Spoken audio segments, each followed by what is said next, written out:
Sholi ekansiz. Sholi ekmaysizmi? Sholi ekansiz. Buni shovolashdi qarang.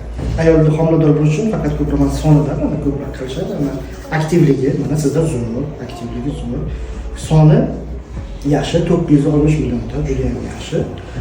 Keyin tezligida soatida nimasida 30 millimetr shaklda tushib, o'zini o'sha turbani homilador bo'lish markaziga yetib borguncha tezlik 30 dan past bo'lsa, yetib bora olmaydi. Sizda o'zi 12. Hozir bu yerda leykotsit miqdori juda baland, 12 millionta.